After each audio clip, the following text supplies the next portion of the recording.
and welcome back for episode 10 of the Jab podcast. 10 episodes, fellas. Pay-per-view. 10 episodes. Yeah, 10 episodes, man. Yeah, pay-per-view week. Dude, I'm excited. Some good fights this past Saturday. It was an appetizer for...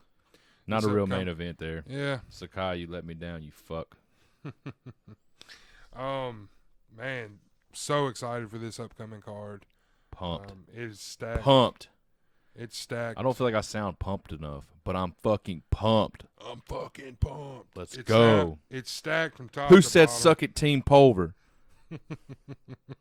Suck my dick, bitch. I take it offense towards me. Here comes Manny. Yeah, After the just fact. fucking crazy as fuck. Man, we're still Speaking on of our that, we're still on our tough shit from last man, week. Man, that was fun talking about. we're watching that. Tough after the podcast. Yeah. We were gonna watch it before, but we didn't want to spoil anything. No, we just went back and watched the Izzy Vittori first fight. So we had a little had it fresh on our minds, so we'll get to that. We'll get to that. You want to top it off with the news? Yeah, a little bit of news that has come out since we last spoke. Overeem, since being cut from the UFC, is signed with Glory. Multiple fight deal. Whatever. So He's going to end up like Verdun. Like, yeah, right. You just fucking never hear from him again. I don't know. I mean, it is what it is. You can't take people down in Glory the last time I checked. So I mean, I didn't know that. I don't know shit it's about kickboxing, dude. Oh, well, I was just getting ready to say I don't know shit about Glory. Yeah, you can't take people Well, down. that's perfect right for up, Overeem then, yeah. That's what I'm getting at. Casey Kenny's going to take on Song Yadong. Yeah, I got that. August 7th. UFC 265, that's the Nunez Pena card. Okay. Nunez, okay. Yeah, and you know what? They may throw Volkanovski on the card. But no, it's August. I'm thinking September. I'm tripping. Yeah. And then probably the biggest fight coming out of this, we thought Ant Smith might get a upper echelon guy. He's gonna fight Spann. I like Ryan Spann, but I mean at the same time we were talking not too long ago like Ant Smith, Thiago Santos, but I want to say Thiago Santos is fighting Johnny Walker. Yeah. But we were talking about him getting like a Dominic Reyes or something like that. Yeah, I was wanting a bigger profile fight for Smith. I mean, dude, he's 6. Ryan Spann's 11. Man. Like, yeah, it is what it is, man. I don't know. They're trying to what catapult we're doing Spann, I'm sure. So, man, I can't wait to talk about this fucking card, dude. Yeah. Let's run through this past. Oh, I got another one. Yeah, you got any more fight announcements? That's all I had, man. Carlos Condit, Max Griffin for the Poirier Conor card. Speaking of Poirier, I've been waiting. I've been meaning to say this for like the past 3 or 4 weeks, but I finally got his hot sauce. It's fucking delicious. Hell yeah. I haven't had it on catfish yet, but I've had it on pizza, and it's fucking really good. Damn, really good man. on pizza. Hell yeah. So thumbs up. What? Thumbs up. The sauce? Yeah. Oh yeah, for sure. I bought like 4 bottles. Out of 10, you'd rate it a solid 8.1. Okay. I mean, it's not hot. Professional score there. It's with not the fucking. It's not fucking hot. Like if you're going for like hot, like I want it to burn right. you gonna have to, The step your game atomic up. or But if you're whatever. wanting like flavor, it's weird because it's advertised as a Louisiana hot sauce, right? But it kind of has like Of course. it kind of has like a sriracha taste to it though. Right. So I mean, it's good for all you hot sauce guys out there. I'll tweet out a picture whenever I think about it. It'll probably be another 5 weeks from now. Yeah. We'll get back in. In August we'll yeah. update this. You missed the biggest fucking announcement out there this week. Sorry, man. Kevin Gaslam stepping in for Oh, Paulo Costa. Paulo Costa pulls out of the Cannonier Thank fight, you. and I want to get to that. Paulo Costa pulls out of the Cannonier fight. It's not official yet. That's why because I get all my shit from Sheerdog. So Bro, Gaslam's a gamer. He He is. says he's in. He's in. he's in. No, I'm. But here, But I I've guess- got it pulled up. And I didn't write down anything about. So apparently Costa is okay. Yeah, that's what you're getting to. Yeah, Okay, go I've ahead. got it. Take the lead there, buddy. Paulo Costa tweeted out on the 5th, UFC needs to pay me as main fighter to have fighting in main events. YouTubers are showing all disgrace on this business. You're reading it like Just exactly how he typed it, yeah. You need to pay me as main fighter. I mean, he probably had a Main glass fighter? of wine or one too many when he tweeted Maybe. it. And then he followed it up with, just to be clear, Been there. just to be clear, I never signed or locked up that contract. Why UFC announced this fight? If he did not say DIS, bro. Dis. He did not say fight. Why UFC announced this fight if didn't signed? My question too. Wow. Okay. But yeah, I mean that's his words. And then Dana White did come back today or yesterday, and probably let me just guess, he buried him. I mean, because he's going to bury every fucking fighter. We may never see Paulo Costa in the UFC again. He's going to bury every fucking fighter wants legit pay. Yeah. They got to fucking after they retire, they got to go fight one of the Paul brothers. Unless your name's John Jones. He's not paying John Jones. That's what I'm saying. He's not going to get rid of him either. He's not going to let John Jones walk. Right. You signed the contract. You're under contract. If that's the way you feel, you know what I say all the time. We have fights every weekend. If you want to be busy, you can fight every weekend if you want to. Get out of your contract and go do whatever you want to. And he said, he come back, he said, you're in no position to be talking crazy money after your last performance. You either want to fight or you don't want to fight. Okay, you're not a YouTuber. You're a fighter, and this is what you do for a living. Or you don't. It's up to you. Come back and put yourself in a position to do something. He pretty much told him to go be a YouTuber. Let me. I'm not the biggest Paulo Costa fan in the world. I don't claim to be. But and we defend Dana White on this podcast, but this is I'm gonna put him to task here. He always comes back and says shit like, if you don't want to fight, you don't have to fight, and all this shit, and makes it seem like the fighters don't want to fight.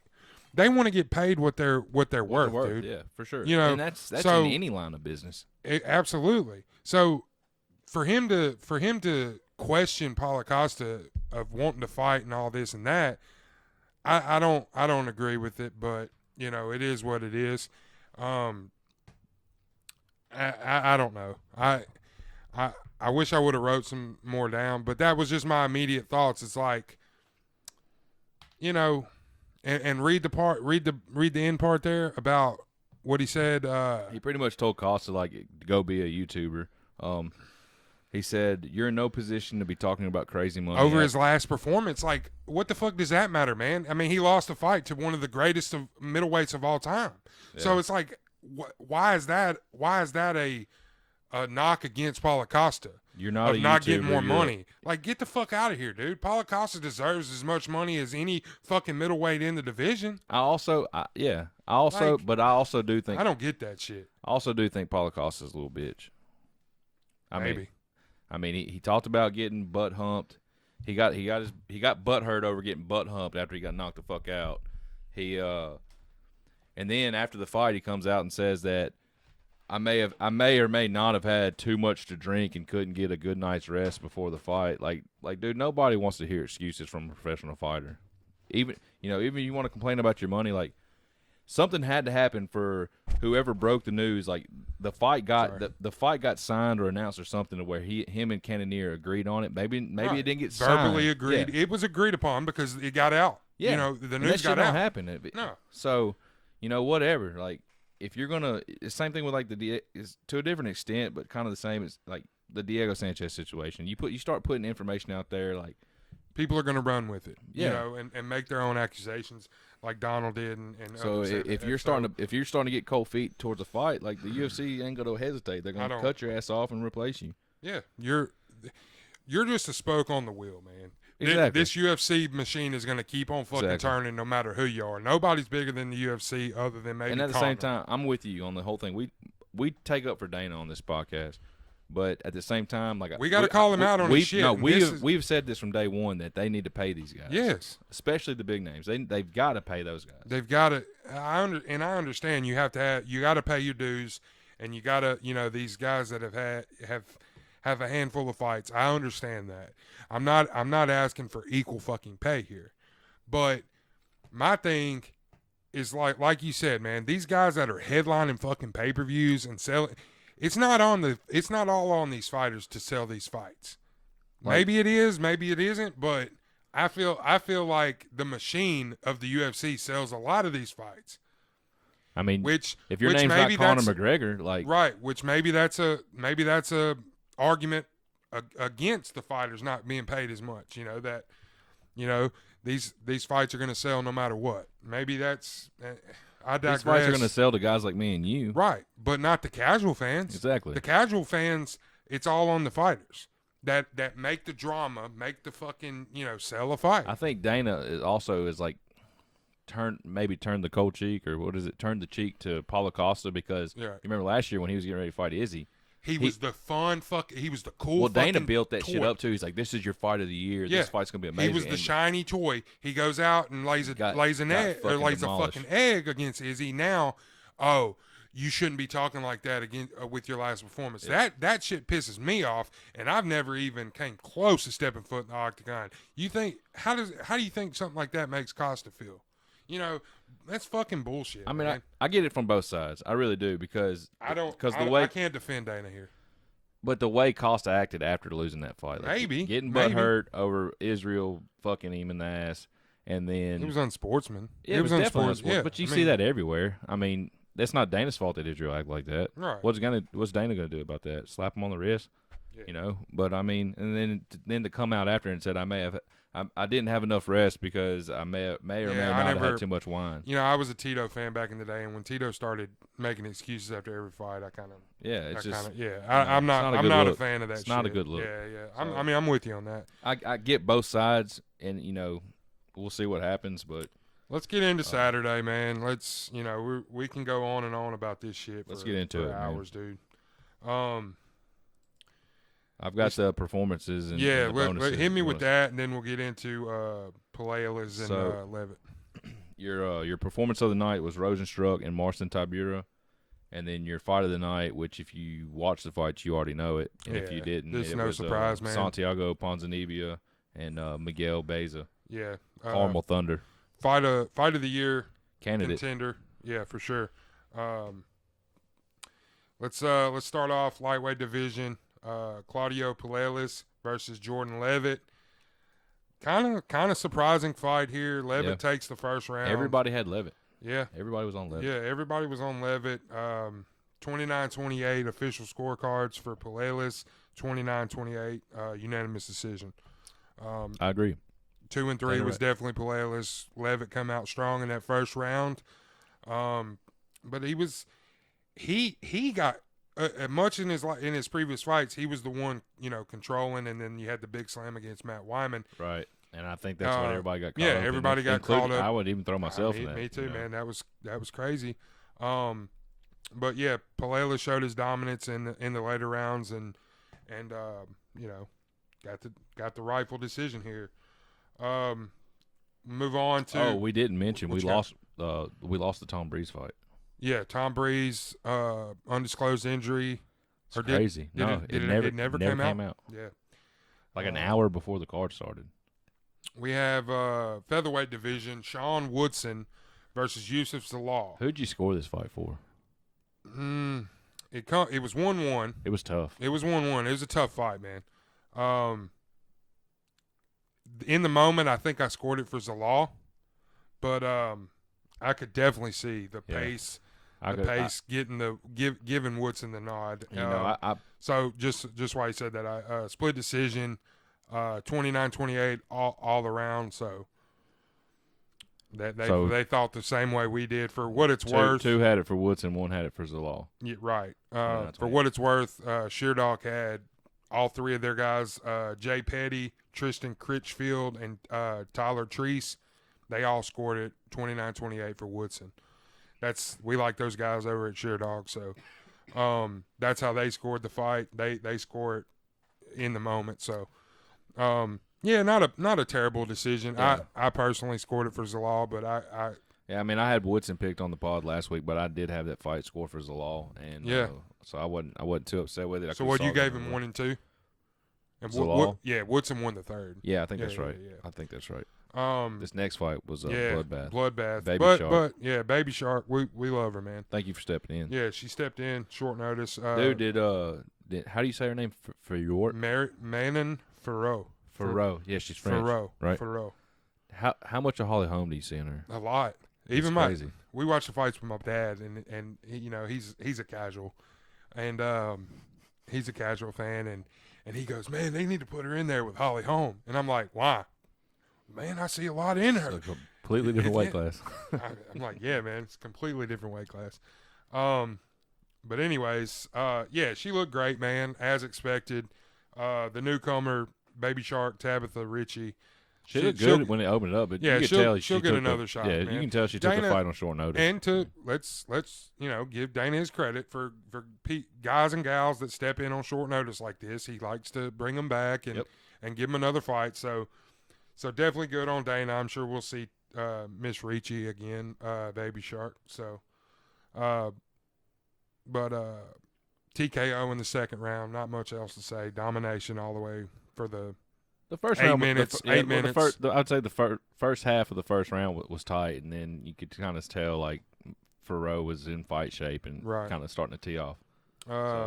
Lightweight division, Mason Jones versus Alan Patrick. This fight, dude. Yeah, this is kind of crazy, dude. Accidental eye poke ends the fight in the second round.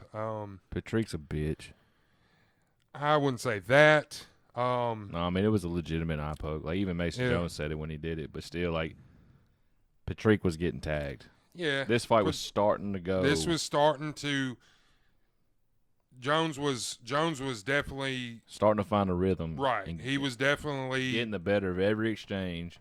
I don't think they run it back, though. I don't think so either. I think it was – like you said, I think it was – pretty clear-cut where it was clear-cut what we were doing or what was going to happen. So, and Mason Jones, he said there's no ill will intent behind it. So, it is what it is. This next fight, man, this is the one that had my head scratching. that fight ended in an eye poke. No contest, right? Or do they use no contest? No contest. This next one is the one that had my head scratching. We got Makwan Amir Khani versus Kamala Kirk. Kamala Kirk. We got short notice. Yeah, Kirk gets the unanimous decision. 30-27, 29-28, 29-28. I scored the fight. 29-28 for Amir Khani. Third round and the first round. 1-1 going into the second round. Or going into the third round, rather. And I had Amir Khani, like, damage, control, pretty much everywhere in that third round. And that was the knock going into the fight. Is like Amir Khani has that bad rap to where he comes out hot in the first round, first half of the fight, and then fades bad. He's done. He won that third round. There's no way. There's no way you can tell me he didn't win the third round. I mean, I think so too. I don't know, man. The only way. I don't understand it. Maybe we need to go. I mean, it wasn't. Watch it. Huh? Maybe we need to go back and watch it. Rewatch it, yeah, because I haven't since, but I know. I mean, Kirk had some submission attempts in the third round that may have. I thought that I don't understand it. I didn't. There's no reason Amir Khani should let this go to a decision at the same time. True. Don't leave it into the hands of the judges. So. You're fighting your opponent on short notice. Like, your opponent has short notice here. What was it, a week? Get after it. Get after it in that first round, which he was rocking him in that first round. So, this next fight, 170, Muslim Salikov versus Francisco Trinaldo. Trinaldo looked good for his age. Yeah, for his age, he was in there, man. He's a gamer. Most never heard that before. Overused term. I've never heard that one before. 30-27s all across the board, but you had to beer run, so beer run. Yeah, I texted you. I said what? Because recency bias from the Amir Khani fight. I'm like, watch one of these motherfuckers give Trinaldo, a split decision, but they didn't. So 30-27 all across the board. Trinaldo came out and looked good in the first round though. Because you told me, you said Trinaldo's winning the fight. Yeah. And I'm pretty sure as soon as you press in, the fight started going the other way. Exactly. Murphy's Law. First big boy fight of the night. Tanner Bozier, Ilya Latifi. Hey, this was my underdog lock of the night. It was, man. Tip of the cap. Let's go. Tip of the cap to you, man. I didn't see this going this way, man.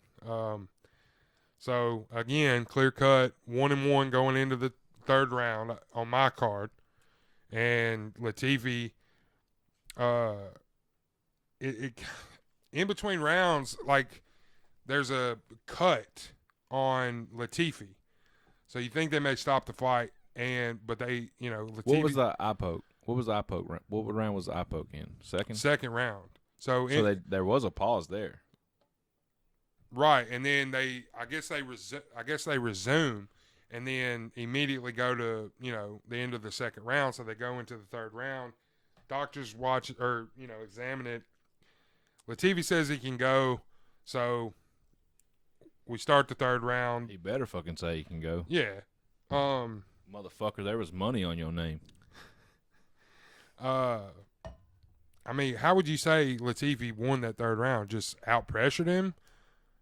I mean, yeah. I don't. I mean, my thought process on this was I assumed he was going to approach it like the Darius Lewis fight, like get in close, either work the clinch or try to get the fight on the ground and lay and pray. My thing was like everything Bozier was throwing at him, like Latifi just ate it and either reversed the situation or was throwing two to Bozier's one. And that's the thing, like Latifi's not an exciting fighter by no means, but I mean he's a grinder. Dude. Yeah, exactly. Like, I'm glad you said that because I couldn't have said it any better myself. He knows how to get the job done. Like even against Lewis, man. Like, he doesn't always get it done. No, but he's always in the fight. Like I can't think of a fight in recent memory that he's just been dominated.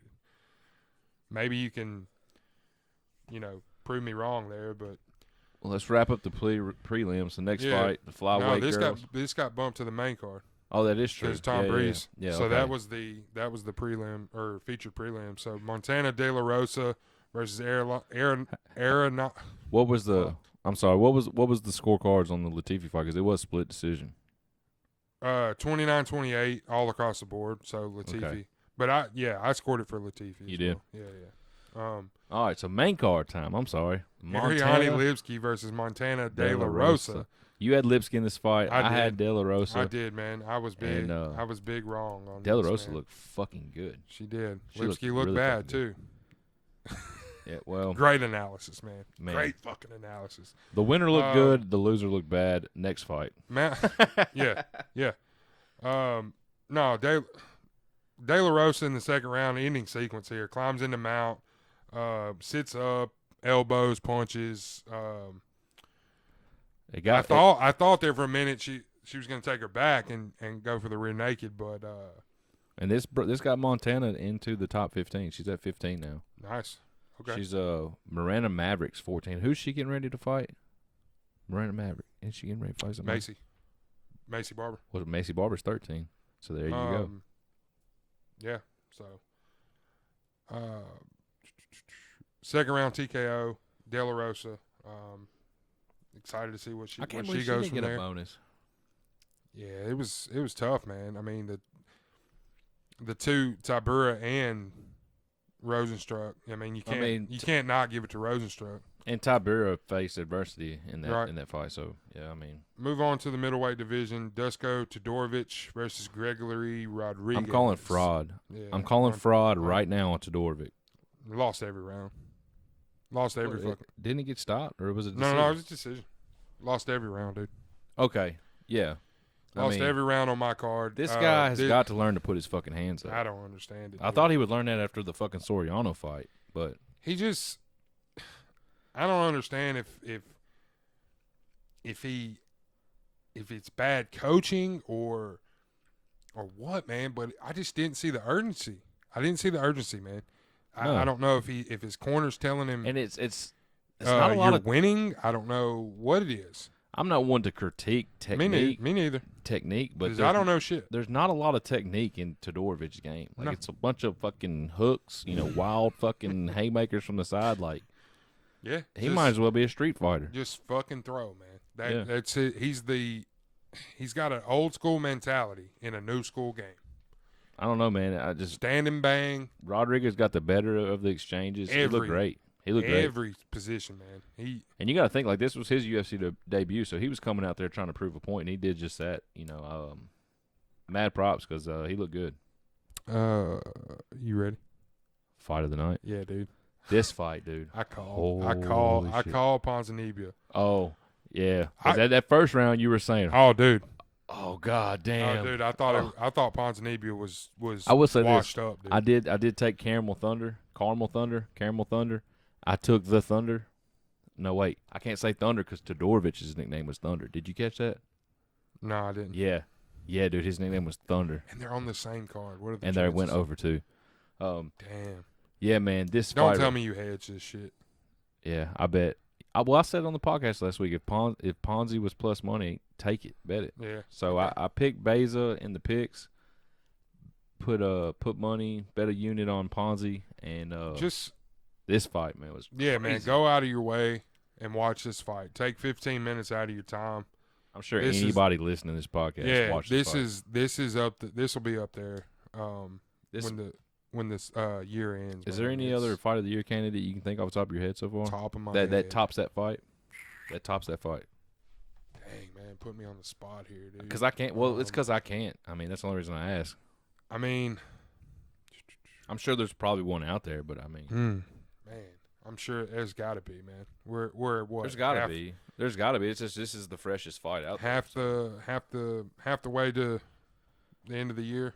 I mean, we'll just have to go back and look. Like, what are the fights of the night so far for the past cards? What was fight of the night at the? What was the last card we had? Dude, I don't remember what I had for lunch.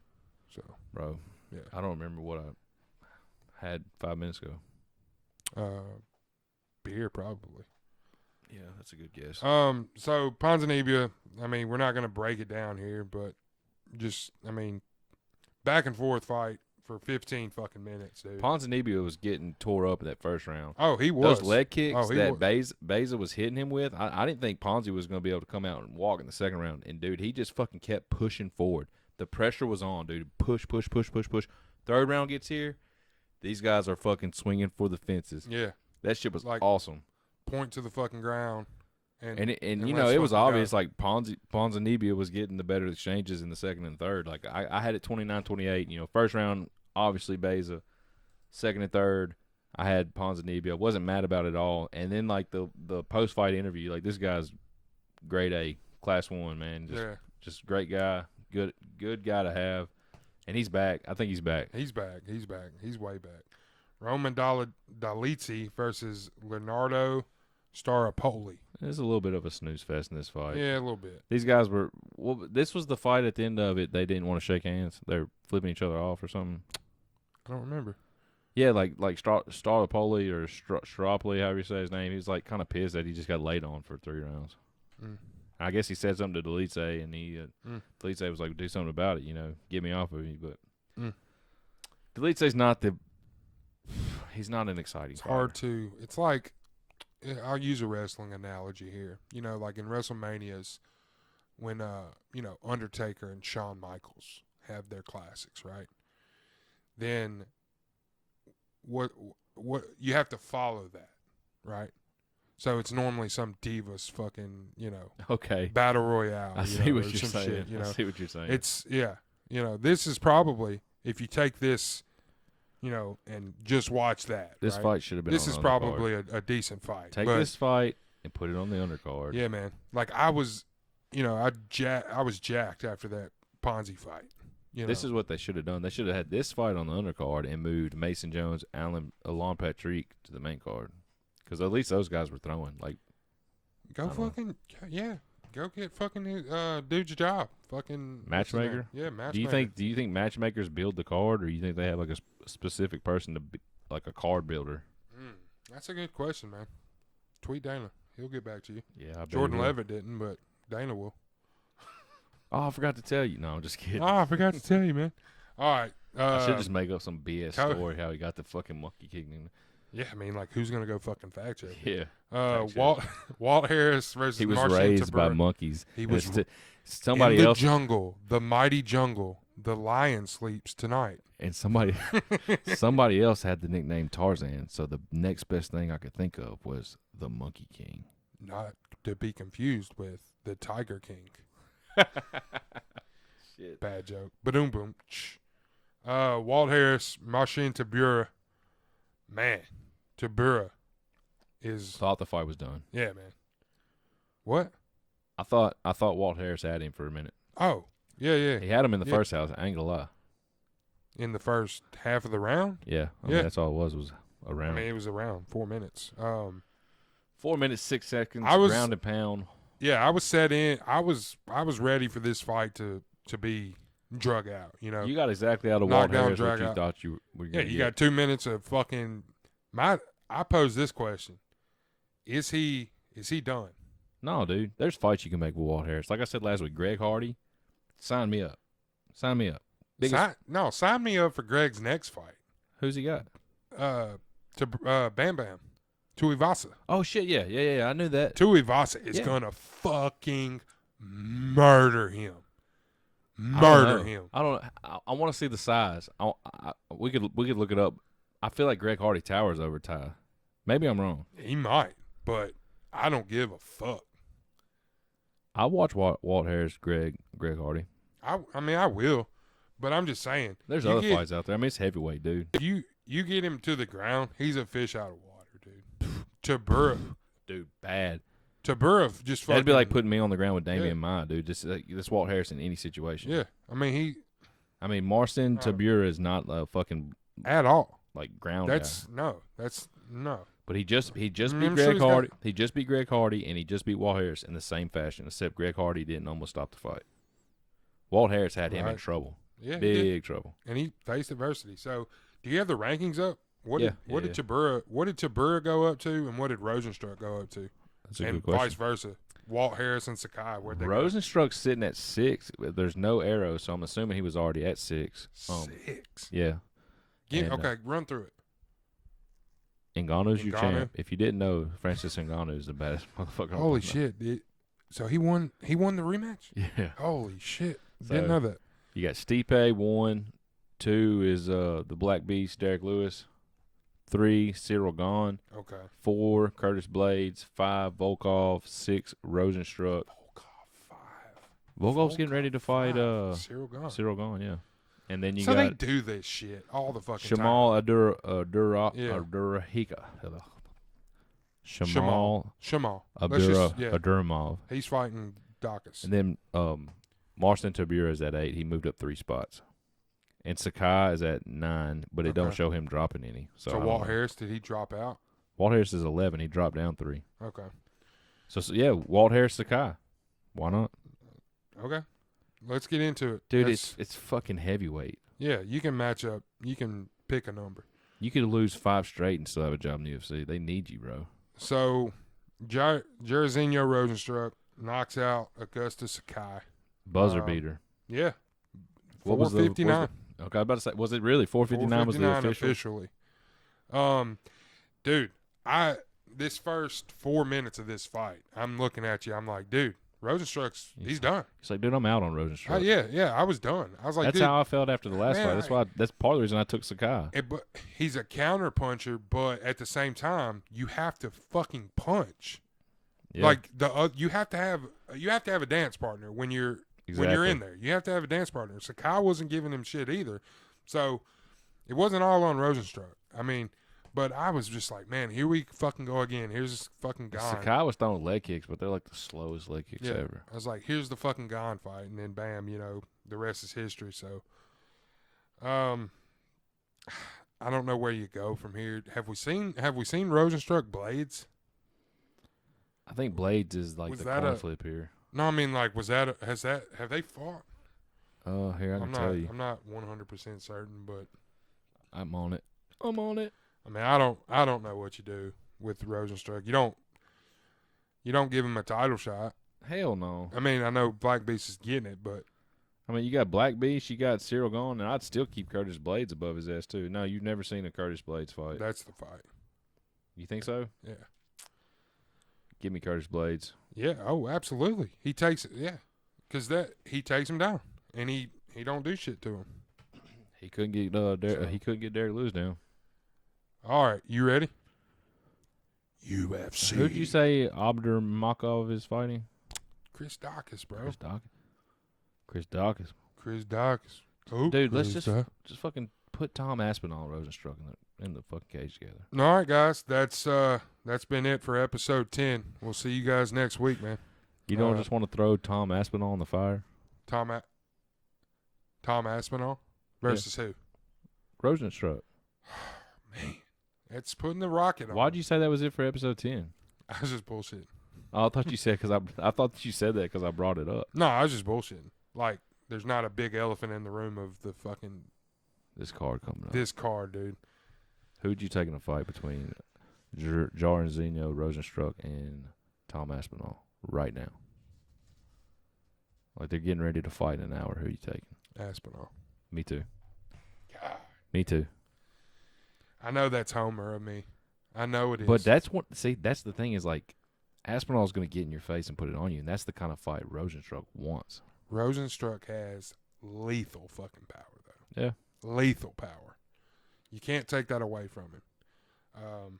So I don't know. Maybe Rosenstruck wins the fight, but Is there anybody under the age of 30 besides Tom Aspinall that you're more confident will be a champion one day? under the age of How old 30. is Tom Aspinall? I'm assuming he's under 30. I could be dead ass wrong. Yeah, I would assume. Damn, dude, that's a tough question, man. Shabazian, he's like 23. No, I can't do that right now. No after way. his last fight, man, under 30, O'Malley. Ooh, I like it. O'Malley. I like that. Yeah. How the fuck did I not think of O'Malley? Let's get into it, man. UFC 263. Let's get fucking pumped, dude. Aspinall's 27. Okay. So are you saying he's champion before he's 30? No, I'm just saying that At any point in his career. Yeah, I'll take that. Yeah. I wish you could bet that shit, like future odds. Man, that would be crazy. Off the top here, Matt Frivola has Frank Camacho. Yeah, Frank Camacho. Car wreck today, injured in a car wreck. Right. But so he did put out a health update. that he's okay. That he's all right. So we got all smiles. So Terrence McKinney going to step in on short I do want to notice. put this out there. Y'all can say I'm a lying piece of shit, but Camacho was my underdog lock of the night for this card. But I got another one. I got another one. Bullshit. I got another one. Man, you're just saying that. There's bro. a lot. Dude, there's a lot of underdogs I like on this card. Everybody knows my underdog. Nate Diaz. Stockton, homie. 209. Yeah. 209, fool. Yep. Let's get it. It's not a bad one. Let's get it, man. Leon Edwards though. Matt Frivola, Terrence McKinney. There's not any odds out yet, so let's run through that fight first because I don't know where they're gonna place it. So I'm gonna take Frivola just on. Holy shit! I was completely unprepared for you. I'm sorry, dude. I'm throwing this on you, man. Who's he fighting? Terrence McKinney. Terrence McKinney. Is he a created fighter? No, he's fought before. Kind of sounds like a he's fighter, he's bro. fought in the UFC before. Matt Frivola, I'm gonna take him just because of the short notice. Frivola's a good fighter. I'll Instagram the odds when they come out.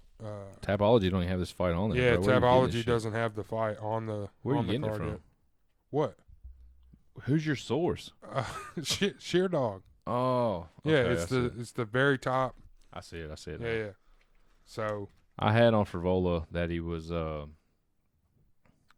2-2-1 in the UFC. 1 knockout, 3 subs, 4 decisions.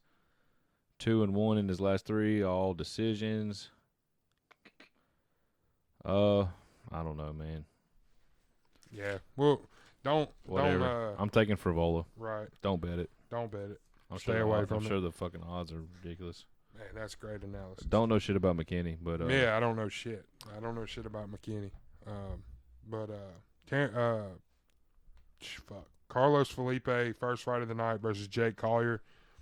Felipe minus 210 favorite. Collier coming back at plus 170. I like Carlos Felipe. I like Jake Collier. I don't like Collier, dude. You don't? No, He looked like shit early on, but he's looked better in more recent. well. He got thrown to the wolves against Aspinall, and then the Devin Clark fight. So I don't know, man. He did beat a Jan Vellante, but John's so fucking blown up since he was a middleweight. I mean, I don't know how serious John Vellante's taking his UFC fights nowadays, but I don't mean that disrespectfully either. I'll lean Felipe here. Beat Tafa. Beat Jorgen de Castro. So Felipe's 10-1. 10-1. 6 knockouts, and they've all come in the first round. It's a fun fact. I expected this to be a close fight. I expected it really could go the way. I'm gonna ride with Felipe. I think like Felipe knockout here. Yeah, I think Felipe's gonna be a little sharper. Like it's gonna have more crisp striking. So we're both on Felipe. Yeah, Collier does have a 3.5 reach advantage. What do you consider a significant reach advantage? 6 inches. I think that 4 to 6. Bro, I looked at it today. I don't think I wrote it down. Adesanya. 80. Yeah, but it's like 6 inches over Izzy's. I mean, dumbass. 6 inches over fucking Vittori's. Izzy's. And he's like 4 inches taller. But we'll get to that. So what do you think significant? I mean, you asked me. I turn it right back. 6 inches is significant. Yeah, definitely significant. Just ask your girl. Oh, my God. Yeah, you're probably right. No. 87% of the public's on Felipe here, 48% knockout. That's what I got, too. Okay, me too. Next fight, lightweight division. Faraz Zaim versus Luigi Vendramini. Vendramini. The Italian Stallion versus the Smile Killer. Dude, I was going to bring that up. Italian Stallion. It's pretty good. Yeah. It's pretty good. It's not very original. I give it like a 6 out of 10 on the original because like it's better than Pitbull. Yeah, or fucking. I need that Beast. on the Marion shirt. Farrow. Our first jab. Beast. We need like a when we blow up because it's coming. I already know. When we blow up, we're gonna get like a clothing line, and like that's one of the first shirts I want. Yeah, and it's then better than Pitbull. I hit you, you hit me. Let's both get CTE. That's a good one. Man, that's a good one. That's Cuban Missile Crisis would be a shirt too for sure. Man, Julian Marquez, dude, shout out. He's got a hell of a choke. Yeah, he's got a hell of a choke. Where you at?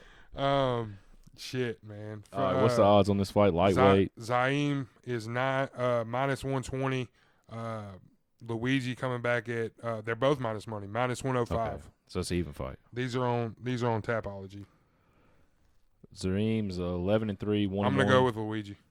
Yeah, I like it. I mean, I don't really know much about either guy, to be honest. Totally honest. Zaim's 5 inches taller. Both guys are 1-1 in the UFC. What's a big height advantage? 6 inches. 4 to 6. He's 5 inches taller. 60% of the public's on Zaim. But only a 2-inch reach advantage though for Zaim. Yeah. So 86% of that is decision. Give me Luigi. I don't know. Yeah, his longest both fight. Guys his longest fight is only 33 seconds into the third round. So both guys are 1-1. So we'll see. Well, in the UFC, in the UFC. So hope to learn more about. I mean, Luigi's got 9 wins. 5 of them are knockouts and 4 of them subs. So he's gonna go in there and try to finish. That's the kind of shit we want to see. So you're going who? I'm going Luigi. Okay, me as well. I'll take him knockout. I don't want him to. I mean, I'll take him decision, but it could go either way on these fucking prelims, dude. You know, some of these fights are like, dude, fucking coin flip, dude. I want to say like a lot of minus money. The best fights we've been getting here recently have been in the prelims, dude. I'm surprised. Besides last week, and it's good. It's like besides last week that Ponzi fight. Featherweight division. Steven Peterson versus Chase Hooper, the Dream, fucking Askren's protege. He was getting his ass kicked in his last fight and was able to pull one out. Versus Boston guy. Peter Barrett. Yeah, he was able to fucking get it done with a submission there in the third round, but he was getting his ass kicked. Peterson minus 140 favorite, and then Chase coming back at plus 110. What do you know about Steven Peterson? Not much, man. Have Luis Pena and Alex Caceres says. Pull up his profile, and I want you to look at his chest piece. Oh, Superman! I already know. With flames. Yeah, it's fucking crazy. There's another main card. Jamil Hill. He's got a bad tattoo. He's got a bad tattoo. He's got the thumbs. Oh yeah. He's got the thumbs on his chest, like he's, this guy. Like this guy loves Jesus. Yeah, this.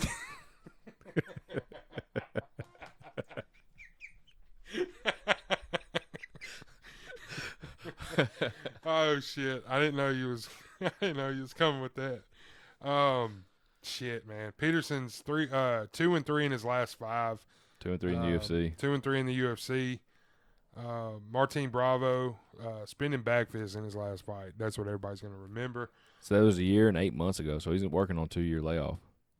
True. Chase Hooper though. 10-1. He's 10-1 Yeah. overall. He has the Bruce Leroy loss, but decision loss. Right. 5 subs, 3 knockouts. Both 2 guys decisions. have lost. Both guys have lost to Caceres. So we'll see. Common opponent there. We'll see. I don't know. I don't know. I don't know what that makes of. I'm not betting this fight. 10 years. The elder. The youth. Yeah. Or 10 Hooper. years the elder is Peterson's. Yeah. But I'm gonna go with the youth here. You are. Yeah. Chase uses wrestling, get the decision win. I would say. I'll be honest with you guys. I'm not really ready to give you a pick, but you got to, man. It's Tuesday. It's Tuesday. Fights ain't. I mean, dude, we're closer. I know more about Chase Hooper than I do Steven Peterson, but I'm not impressed by Chase Hooper. But I'll take him, like, for the podcast. Correct. Chase Hooper. That's kind of where I'm at, man. I mean, it's shitty as that may seem. I don't have strong opinions on either one of these guys. Like, right. I like both guys. But yeah, like you said, I mean, Chase Hooper definitely has a higher ceiling. Higher ceiling. He's 21. He's in one of the deepest weight divisions in the UFC. So yeah. Right. So it's yeah. You're right, man. It's hard to gauge this. I know, but it makes for good fights. And like you said, this could be in it. I mean, look at Chase Hooper's last fight. Everybody counted him out as soon as he got in that 3rd round, and then he slapped that. What was it? It was like a leg lock or some shit, wasn't it? It was a leg submission. Whatever. But yeah, I mean, that doesn't matter. He's 21 years old, and he's already faced adversity. Big adversity in the UFC, and that goes a long way. Deeper as he gets into his career. Heel hook submission. When he starts fighting the bigger names, he's gonna in the back of his head, oh, I'm not out. I'm not out of this fight. Because he's gonna be hit with more devastating shit. Later on in his career, and it's building him to be prepared. Oh for shit! that This is gonna be a grappling match. Peterson's got 8 submission wins himself. Oh yeah. Yeah. That fucking tattoo, bro. We're both on Hooper. Both decisions. Yeah, fuck it. Why not? Okay. Move on to the women's bantamweight division. We got. I like this fight. Alexis Davis versus. How do you say it? Pawnee. Konzad. I'm more. Yeah, Konzad. Whatever. Was she Brazilian? No, she's Swedish. Oh, well, then I'm 100% sure butchering it. Yeah, I'm fucking that up. 100%. Like, dude, I didn't want to butcher it. So, she's the minus 220 favorite, moderate favorite. Alexis Davis coming back at plus 175. I feel like Alexis Davis has been like an underdog in like her last 10 fights. I don't know if that's out of bounds or not, but yeah, hey, I just feel like I do have a bet for this fight. Okay, what you got? Go to decision for sure. 110% goes to a decision. It's got to be minus safest. 250. This is the safest bet on the card. This fight is going. No, it's like minus 310. Wow. But yeah, well, that's what I'm saying. I have another lock. This is a lock. This is one of my locks. That may be a lock, but you just wait, dude. You just wait to hear my lock. Well, here's the thing, and it's not really that big of a fucking stretch. When I say it, everybody's gonna be like, "Okay, I can see it happen." Yeah. Okay. Well, let's parlay our locks. Deal. Okay. Deal. Shake on it. Yeah. Gentleman's agreement. So this is my lock. Then this fight goes to a decision. Goes to a decision. That's fine. But I think all right. Let me tell you this right now. Then I think I'm picking Panty. Red Panty night. Well, did you hear what? Who's the city kickboxing coach? Brian something. What's his fucking name? City kickboxing. Izzy's coach. Volkanovski's kickboxing coach. He said Connor's the red panty night fight. He said Izzy is the pink panty fight night. The pink panty. Okay. Yeah. Why? I don't get it. I don't remember what the story said. Okay. It couldn't be the red panty fight because that's Connor. But Izzy's like, so he's pretty much saying like Izzy's like the top dog in the UFC besides Connor. I have a question, dude. All right, so I'm on, and this is I'm going off left field here. For a second. we're off topic for sure. So I'm on Tapology, and I just clicked on Izzy's page here because I'm trying to find the City Kickboxing head coach to get you a name. If you're familiar with Tapology, Eugene something. Hang on, let me fucking God dang it, man. Eugene Behrman. Yeah. So if you go back to what I was saying, if you go to Izzy's like profile page, it'll have their rankings, right? It says on Tapology that Israel Adesanya is the number two middleweight worldwide. Who's number one? Gegard Mousasi? I don't know this. I don't either. I don't know this. Shouldn't you just be able to click on it? Let's click on it live. Hold on, I want to guess who it is. Anderson Silva? I mean, what are we? Oh my God! oh my God! And I love this guy, Robert Whitaker. Yeah. Okay. How is he number one though? They fought. I don't know. That is crazy to me, dude.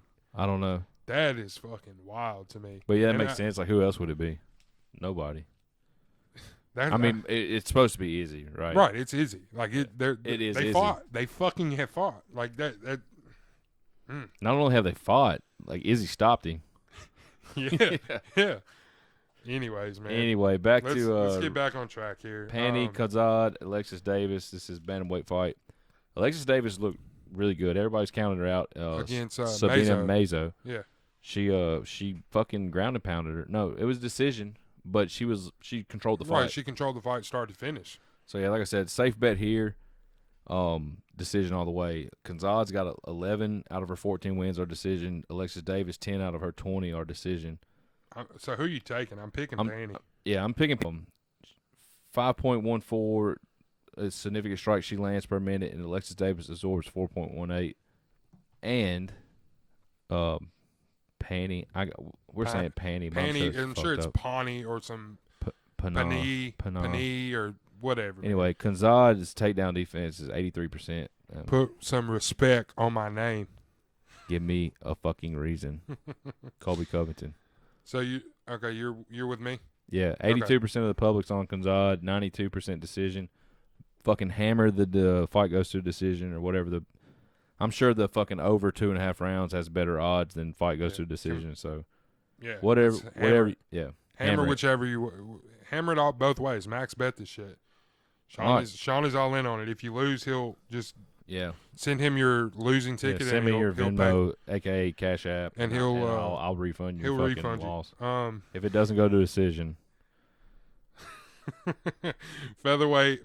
This is the last fucking podcast we do. We'll be fucking broke.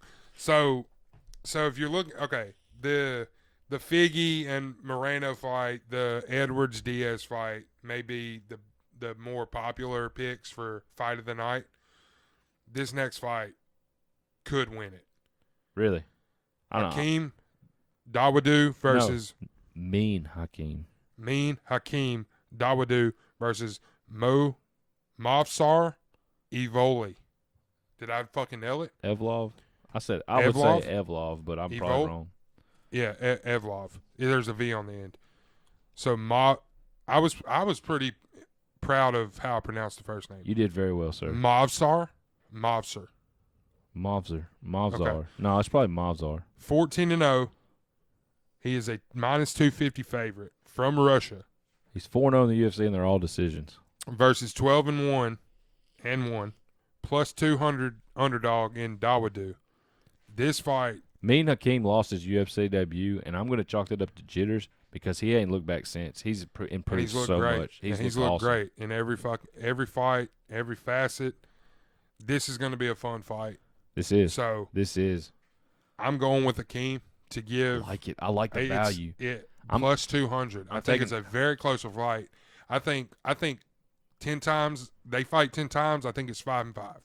So I love the 200 value there. I do too. So I'm taking Evlov. Evlov may win the fight, but I'm saying. betting on Hakeem. Yeah, I'm taking Evlov in my pick for the podcast. Okay. But I'm seriously considering betting Hakeem.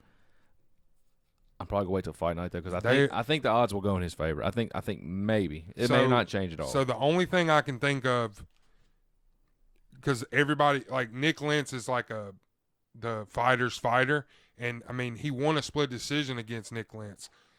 I and no disrespect to this is another scenario. Go ahead and finish. I'm sorry. Evlov, no disrespect to him, man, but minus 250 is too high for me, man. I love the plus 200 value, so I'm hammering that. So this is my thing. I don't know how I feel about this, so I want your opinion. This is another scenario where the UFC takes two up-and-coming fucking fighters and then they throw them in the cage together. Yes, it'd be like Doc is facing Aspinall in the Well, they're doing it. They're doing it with Adrian Yanez and Randy Costa at bantamweight. Really? We talk about that? Yeah. Okay. Man, dude. Yeah, that's. But you know, if you want to look back, they did it with Adesanya and Vettori. Yeah. Both these guys. That's Vettori's last loss. You know, so it's like they do this shit and they try to make stars out of it, and I guess it's working because you know, two guys are head. The rematch is headlining a fucking pay-per-view this week. So, the UFC knows what they're doing, but sometimes we question it. But you know. I still don't know how I feel about it. Yeah, I don't like this strategy, man, because one guy's going to get a loss here on Saturday. Yeah. Barring like a, you know, no contest or a draw or something like that. A guy's going to walk away with a loss here. But yeah, my pick for this one's Evlov for the pod, and I'm probably going to place a unit on Dawodu. I'm picking Hakeem for the pod, and I'm hammering that plus 200. I love that a lot. But that's not your lock of the night. No, that's not my lock of the night. Okay. It's in the main card. Am I gonna like it? I think said when we say it, you're gonna be like, yeah. I think you should like it. Good. It's a smart pick. Let's move on to the flyweight division, women's flyweight division. This card, dude. This is a fucking prelim. This is a good fight, man. JoJo Calderwood minus 125 favorite. Lauren Lucky Murphy, man, plus 105. You want to hear something crazy? You could argue this is a title eliminator.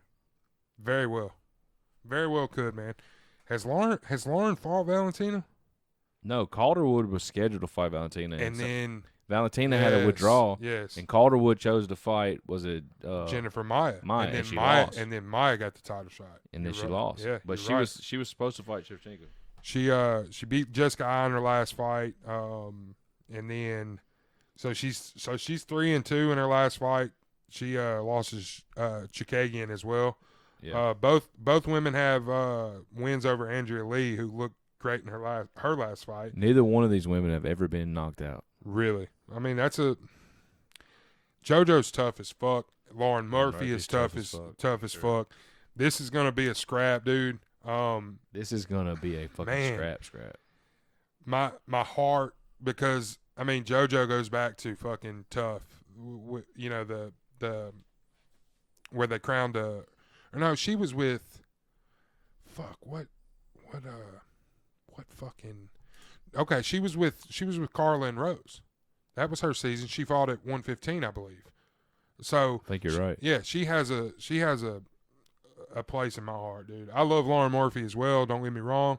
I'm gonna side with JoJo in this fight, man. Me too. It's a decision though. I don't see either one of these women being able to stop the other, if that makes sense. They're a lot similar in their very similar styles. Yes. And it's gonna be a fun fight. I honestly believe it's a fun fight. Styles make fights, and sometimes styles like the same style, like you get a dud of a fight, but I don't want to worry about that in this fight. I think they're gonna bring the best out in each other. Hey, no. 63% of the public's on JoJo and 83% decision. I want to throw that out there. Okay. But to your point, I could definitely see the winner of this fight getting a Valentina fight. Very well. Let's look at the rankings because I mean, because if Lauren wins, she has strung along 5 wins in a row. She's ranked number 3 below Andrade, who just lost, and Chikagian. And where we got JoJo at 5. 6. 6. Calvillo. Cynthia Calvillo's in between them. And Jennifer Maya. Okay. Maya's already fought Valentina as well. So yeah. But, yeah, man, you get Lauren Murphy stringing together a 5-fight winning streak in that division, yeah. I mean, when you got girls like, no offense, but if you got girls like Shakagian and Maya fighting one fight and getting title shots, so. I'll throw it out there. We'll see what happens, man. I'll throw it out there. Like, pretty much, height, reach, all this shit's identical. JoJo, significant strikes landed per minute, 6.59. That's pretty high. Yeah, that's above average for sure. And but she absorbs more than Murphy does per minute by about a strike. So this is going to be a fun fight. No, absolutely. So you're going JoJo? JoJo, yeah. Man, we're agreeing a lot. I like underdogs on this card. And normally makes for a bad fucking week of picks, man. Let's get to the. I've done really well on undercard fights here lately. It's the main card that's been. And I'm the opposite, man. The main cards are keeping me, plus money here. This next fight's let's a get rematch. to the first. Yeah, let's get to the first rematch of the night, man. Eric, ya boy, Anders versus ya boy, Darren the Dentist Stewart. I like that nickname for him. Your boy's -145 favorite, +115 on Darren Stewart. We don't have to hype this fight up, man. This first fight was fun. Yeah, the first fight was fun. Controversial ending. No, it wasn't controversial. I mean, it was Eric Anders threw an illegal knee. Well, yeah, but I was telling you earlier, not controversial. Disappointing. Yeah, okay. I mean, yeah, I used if Herb Dean wasn't the ref, that fight would have got stopped. It's ended. Eric Anders was fucking him up. Yeah. So, but that's the thing. Darren Stewart came out hot. Like he was looked good. Right. The first half of that round, he got caught. Showed his toughness to weather the storm. And if Herb Dean wasn't the ref, that fight would have got stopped. Put any other fucking ref in there, it would have got stopped. Absolutely. So now I agree with that. I don't think you know this, so I'm going to tell you. Okay. What did they fight? You got Tapology up. When was that fight? 2 months ago. Is that the Bilal Muhammad Leon Edwards card? Yeah. Okay. 2 months. That fight was at middleweight. They're fighting at 205 on Saturday. I did not know that. That makes me want to take Anders. Yeah, I'm taking Anders anyway. I'm taking Stewart. Really? Yeah. Really? Yeah. I took Stewart 2 months ago. I'm going to stick with him. Okay. I'm probably going to bet him. So fighting at 205 makes you want to take Anders? Yeah, I agree. Anders looked like he was 205 in the first fight. Like come fight night, he looked like he was fucking 205. He puts weight back on with the best of them, man. I think he's coming into his own. We threw him Lyoto Machida early in his career. I like Eric Anders. He's a damn good fighter. Yeah, he's coming into his own, dude. He's finding his groove, and I think it continues here on Saturday night. I wonder why. Why did what? Damn, it's raining hard as a motherfucker outside. I didn't know what the fuck that was. It's raining, so sorry if you can hear it at home, fellas, and ladies. We're good with guys. I'm bad about saying guys. Like, guys. Sorry, guys. Yeah. It's unpolitically correct nowadays. Let's move on, dude, to the lightweight division. Drew Dober versus Brad Riddell. A fun fucking fight. This is a fun fight. Fun fucking fight. Dober, the -135 favorite. And why? Riddell +105. Inactivity with Riddell, maybe? Well, he was supposed to fight Gillespie, and he got popped. Yeah, COVID. Yeah, don't say pop for COVID. I mean, pop makes it seem like he got popped for fucking steroids like John Jones. For COVID. Who hasn't had COVID? Me, motherfucker. As far as you know, I bet you have. I bet I have. I'm a fucking essential worker. I've worked through this shit since the very fucking beginning. I mean, the only thing I can think of why Drew Dober's favored is because he's 23-10 and Riddell's 9-1, so he's had twice as many fights as Riddell, and he's fought some fucking names. I don't want to be the guy who, because Makhachev is a motherfucker. Yeah. I don't want to be the guy that saw Dober get demolished, right? No, you can't. You cannot base this fight off right. I don't want to take Riddell just because of Dober's last. Dober is a good fucking fighter. Dude, his last 3 losses are Makhachev in March, Beneil Dariush in 19, and then Oliver Aubin Mercier. back in 2016. Olivier, okay, the Canadian guy. Yeah. Aubin Mercier. Yeah. I'm taking Now his Dober. wins. I'm taking Dober here, man. You are? Yeah. I don't want to be the guy that recency biased. Although I am guilty of that on some accounts, but I like Brad Riddell a lot, man. But I think Dober just maybe he's better in every position Saturday night. Think so? You think so? Yeah, I'm not very confident in this fight at all. I like both these guys' styles, but I think Dober just maybe gets a little bit more over the edge and gets the decision win here. I'm not mad at that. Their numbers are very similar. They're very similar. I mean, dude, it's right there, neck and neck, virtually identical. Shout out Mike Goldberg. Yeah, I'm even talking about like their grappling, their striking. Oh, you're talking about like statistics. Okay. Yeah, their stats are very, very similar. Like this fight could very well go, and that's why I can't get over is what's the odds on Dober? -135. Brad Riddell's coming back at plus 105. So basically even money for Riddell. I like the value in Riddell. I mean, I can't say I don't. I just don't want to be the guy because Makhachev we could see hold gold someday. You know what I mean? So I don't want to like just not pick Dober because of that. I don't want to be, wrong. This is totally wrong. You know? I think this is going to be a fucking slugfest. It will be. There's no doubt about that. Yeah. So I'm going to take Riddell simply because he's the underdog, and I think most people will take. It's good Dober. that we differ. I'm gonna fade the public. 67% of the public's on Dober, and 51% of that's decision. I'm gonna say Riddell decision. Okay.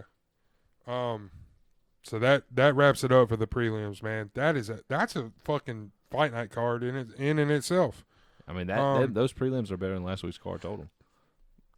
Besides the Ponzi fight, first two fights and the Ponzi fight, I really enjoyed those three fights. I mean, let's get into the main card. This first fight of the night, they did it again, boys. Yeah, Paul Craig versus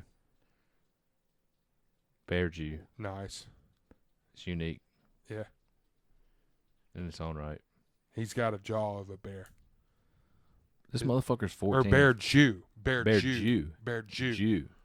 Yeah. Okay. So what the fuck does that mean? What is Bear Jew? I don't know. Jewish. Can we say that on the podcast? That's what I assume. Yeah, man. Jewish is okay to say. I mean, it's not. You're not calling him. You're not saying anything bad. Jamal Hill, Sweet Dreams. Like he's gonna put you to sleep. I guess. I got a hot take on. He's Jamal 8-0. Hill. I got a hot take on Jamal. Let's Hill. go. He needs to fight at heavyweight. I don't dislike that. He needs to bulk up, like muscle mass, and fight at heavyweight. I feel like I would love him at heavyweight. Yeah. What's his height looking like? 6'4"? Yeah. Anyways, man, he's a pretty heavy favorite on Saturday night. -290. Paul Craig coming back at plus 220. I like the value there in Paul Craig.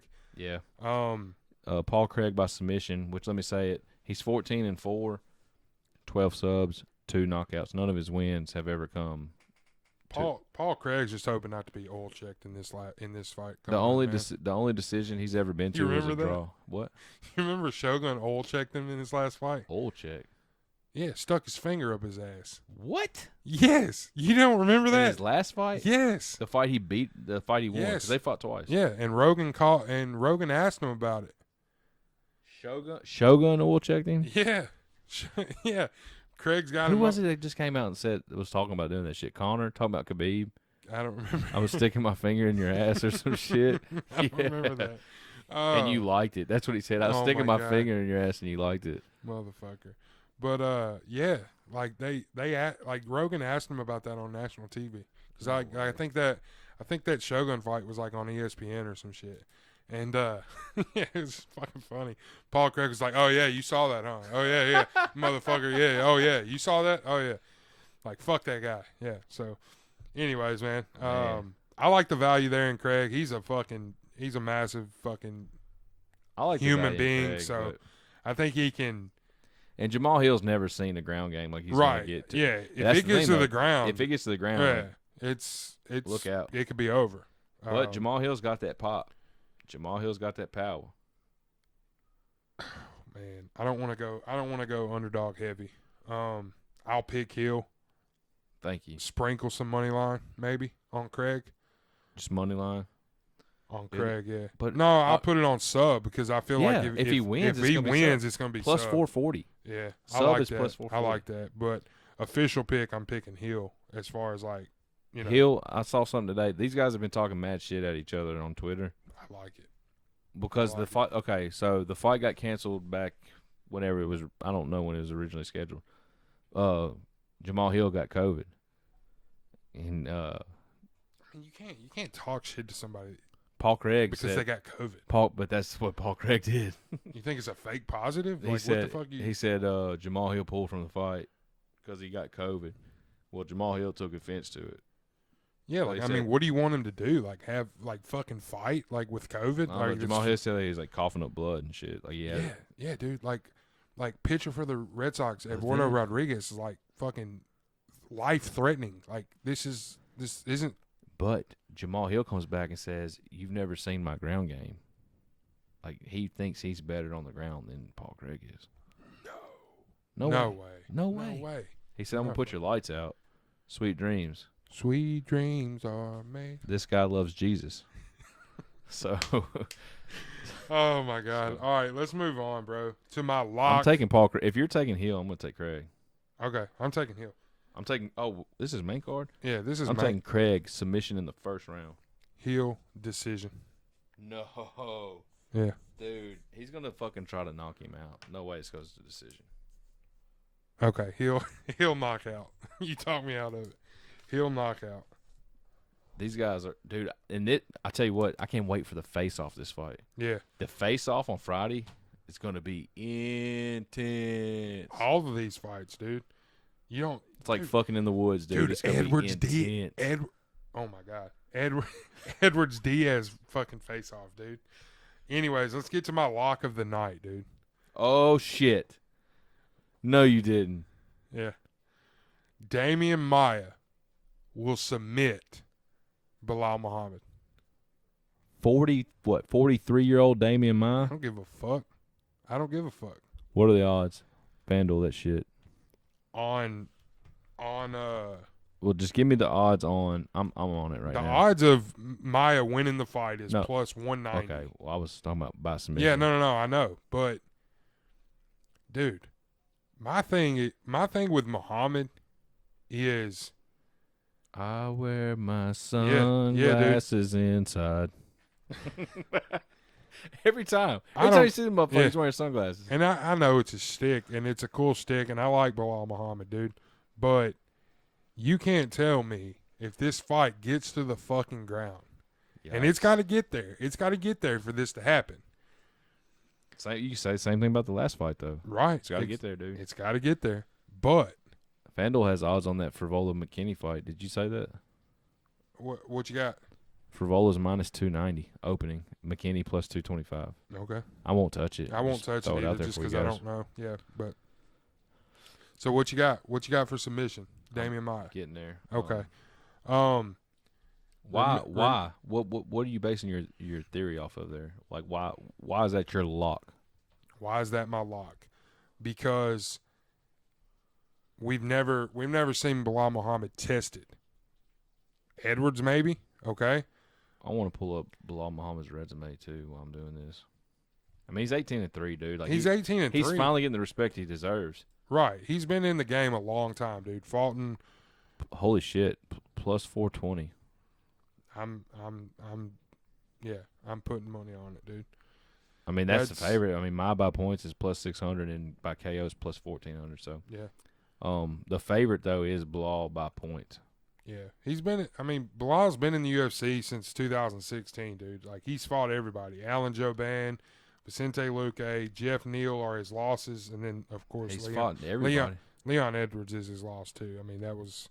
Leon Edwards was picking him apart. But that's what I'm saying. All his fucking wins are nobodies. Are fucking nobodies. Yeah, and I mean... Randy Brown, okay, Randy Brown's good. Maybe he wasn't good in 2017, though. He's never been submitted, so that's... going against me there, but he's never he's never fought somebody like fucking. Yeah, Damian Maia will fucking anaconda his ass, fucking boa constrictor his ass, fucking whatever analogy you want. When's Damian Maia's last fight was getting knocked out by Gilbert Burns. What was his last win? His last submission win? Ben Askren submission. 2019. Yeah, that was. Yeah. Okay. Yeah, so. Oh, there you go. Okay. Yeah. Okay. Yeah. Okay. What?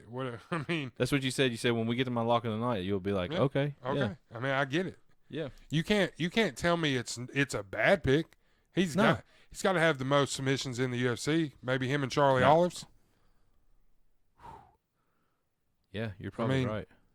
Who? Jim Miller? Jim Miller's got to be right up there? here. It's obvious, dude. Look at fucking Maia's losses. Gilbert Burns by knockout in 2020. His last loss before that is Kamaru Usman, the fucking, you could argue, the best fighter in the UFC right now. 2018 decision. Colby Covington before that in 2017 decision. Tyron Woodley, who knows, was he the champ at the time? Probably was Robbie. Decision. So yeah, wow. 43 years old, dude. That's why it's plus 400. But when it comes to jiu-jitsu, the last time I checked, it doesn't matter. Yeah, the last time I checked, you don't have to be a spring chicken to fucking choke a motherfucker. To fucking roll around, dude. You don't have to choke a chicken to be a spring. I mean, fuck. You don't have to be a spring motherfucker to choke a chicken. You fucked that all up. You know my pick. What's your pick, Sean? My pick for the pod. With all that being said, my pick for the pod is Bilal Muhammad decision. Choking chickens and fucking wrangling fucking cattle. You'll go blind. Yeah. But I am going to bet that. Our lock of the nights, Damian Maia submission, and the JoJo fight going. No, Panny and Alexis Davis goes to a decision. All right, man. Bet the house. The three big fights, dude. This is why you're gonna pay the money to watch this card. I said it last week. Nathan can't miss parlay. Can't miss parlay. Okay, there it is.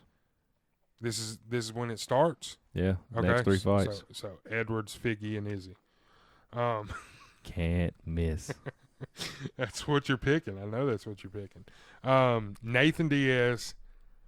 Fucking let's go. Hey, the last can't miss parlay on this podcast fucking sucked. I know. God damn, I wasn't gonna be that brutally honest about it, but yeah. Oh, it lost. It went 0 for 2. Michael Chandler and Tony. But Nathan, you said this shit so fast. Like, it sucked. It sucked. Hey, we didn't throw it out there. 71% of the public's on Bilal Muhammad. 76% decision. Okay. I mean, I get why the public is trending towards that, but you know, Nathan Diaz plus 380 versus Leon Rocky Edwards. When was that Masvidal fight? 2.5 years ago. And he's a fucking heavy favorite, minus 500. Rightfully so, dude. This is. I'm not sure. I'm not sure it's rightfully so. Dude. Yeah, dude. Nate Diaz is done, son. Is he done?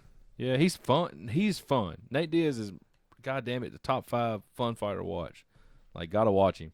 I mean, dude, I guess, dude. Dude. Those Conor fights were 5 years ago. I get it, man. I get it. And Masvidal tore his ass up. And you just, like, Masvidal's not as good as the public makes him seem. I think I'm the one that said that on this podcast. You probably have, because it's true. It's true, and I love Masvidal. But I don't know, man. I just feel like there's an aura about Nate Diaz. Leon Edwards is that guy, man. Yeah, he may be. But I'm going to tell you what. I'm taking Nate Diaz, man. It's a pride thing, though. It's a pride thing. I feel he's that guy. To be the man, you got to beat the man. And Edwards is going to have to beat Nate Diaz. He's going to have to go out there and take it from Nate Diaz. You don't even have to say have there. Huh? You don't have to say have right there. What do you mean? Like, he's going to have to beat Nate Diaz. He's gonna. I didn't know where you were going with that. He's gonna beat Nate Diaz. He's going to have to go out there and take it from Nate Diaz. He ain't going to go – like, Nate Diaz ain't going to fucking – give it up, man. And you know what? Nate Diaz ain't gonna quit over a fucking eye poke either. No. If Leon Edwards pokes him in the eye. Well, that's what fucking stopped the Masvidal fight. No, that was a cut. That's what I'm saying. Well, same situation. Like, he's not gonna if the doctor, I'm talking about Bilal Muhammad right here. Yeah, I know what you're saying. But if the doctor deems that he can't fight, like, okay, Nate, but the doctor comes up and says, "Nate, can you see?" Hell yeah. Hell yeah, motherfucker. And there's gonna be no hesitation, Hell just yeah. like that, right? What the fuck? The fuck you what saying? the fuck you talking about? Fuck 209, motherfucker. I don't know, man. I haven't been sold on Edwards since his rise, man. So, well, I mean, he don't have the best resume either, but right. I feel like Bilal Muhammad, he looks sharp, and it's a value thing, man. I don't feel like these odds are indicative of how close this fight is. Hey, Leon Edwards is under 30. Barely. Doesn't matter. You can put him in that conversation. Future champ under 30. If you're putting that in right now, so he's got to beat Usman. He's got to be Covington, bro. Oh my God! Shut the fuck up, man. Shut the fuck up, man. Bro, he's got to be Covington, bro. So you're taking Edwards? How you taking him? Nate Diaz by submission. I like that. I do like that. Wonder what the odds are on that. This is a 5-round fight. How the fuck did we not mention that? Yeah, this is my bad. My bad. Hang on a second. We fucked up. Yeah, we fucked up. The first fight in UFC history that is not for a title or not a main event that is 5 rounds. 5 rounds. Yep, absolutely. Only fucking Nate Diaz could swing some shit like that. Yep. Nate Diaz by submission is my pick, man. And I'm pretty confident in it, man. You're pretty confident in it? I'm pretty confident in it, yes. Dude, if that hits, you might break down the fucking door. Dude, if that hits, I'll be happy for you, out of my mind happy for you. But that's also going to conflict with my can't lose parlay here. So I'm going to say Leon Edwards he's just going to pick him apart. So it's going to be knockout. TKO. It'll be TKO. Yeah. He's not going to knock him out cold, but right. It'll be TKO rounds 3 or 4. I'm going to say, just for the sake of it being a 5-round fight, I'm going to say Leon Edwards in 4. TKO 4. Submission, 3rd round for for Nate Diaz. Move on to the co-main event for the undisputed UFC Flyweight Championship of the World. Rematch from December. Deiveson Figueiredo. Awesome fight. Versus Brandon Moreno. Did they win Fight of the Year last year, or was it Weili Zhang? And it was Weili, but this was definitely a close second. Weili and Joanna won best fight. But so Figgy coming back minus 250 and Moreno plus 200. Can I backtrack you real quick? The favorite for the last fight we talked about is Edwards by points is plus 125. Yeah. Edwards by KO is plus 145, so it's pretty neck and neck there. Nathan by submission, what is it? Nathan by points is plus 1,000. Nathan by submission is plus 1,000. Nathan by KO is $10 plus 1,100. Worth a bet. $10, $100. If you really feel like that can happen, why not? Why not bet that? You telling me it can't happen? He submitted Conor No, McGregor. I'm not telling you it can't happen. Bro, I would take Leon Edwards against Conor McGregor at 170. Yeah, true. Anyway, man, great first fight. We had the grabbing of the cage. Did you tell the odds? Because I didn't hear you. I'm sorry. Minus 250 for Figgy, plus 200 for Brandon Moreno. I'm gonna let you speak your piece before I get in on this one. Okay. I scored the first fight for Moreno. No, sir. The cage grab should never even have been an issue. He won 3 rounds to 2. Moreno? Yes. I picked him in that fight. I'm picking him here. I don't understand. Yeah, I'm sticking with it, man. I don't understand how he's plus 200.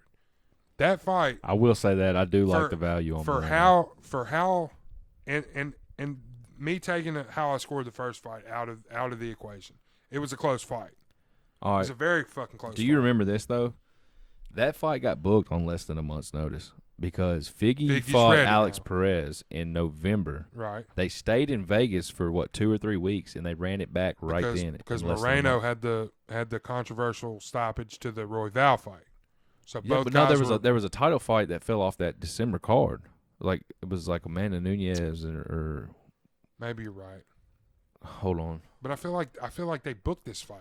Like they booked it, and then it was supposed to be like the co-main event. So Figgy choked out Alex Perez in the first round, and then we said we're keeping him here. We're gonna run this back like next month because they didn't have a fucking end of the year pay-per-view. Okay. There was no title fight. Okay. I don't recall the lead up. Yeah. You're right about the Roval thing. And speaking of Brandon Roval, he got a fucking sleeve, a tattoo sleeve on his fucking sick. Fucking sick. Is it Kevin Lee Fireplace sick or? I like it better. Okay. But yeah, that fight, like you said, Moreno and Roval. I had Roval pick. I do like Roval. I like both guys. He dislocated his arm, and Moreno beat him up. Moreno was winning the fight. I'm not going to sugarcoat that shit. But that fight was definitely short notice. Like, this is the real fight here. With that being said, Figgy's like DJ level flyweight. Figgy's going to knock him out in the first round. Figgy's going to fuck Moreno up right here. Book it. Now, my can't lose parlay is just Leon Edwards and Figgy. It's not Figgy by knockout, even though that's what I think is going to happen in the first round. Like quick, like within 4 minutes. Okay. 3.5 minutes. Okay. You done? Yeah. No. One more thing I want to add. Okay. Now, if this fight gets out of the second round, here we go. His insurance. No, the pick is Figgy knockout in the first. Put it on the board. Put it on the board, yes. But just like the last fight, if this fight gets out of the second round or gets halfway through the third round, Figgy's going to slow down, and that's when Moreno's got to fucking get on him.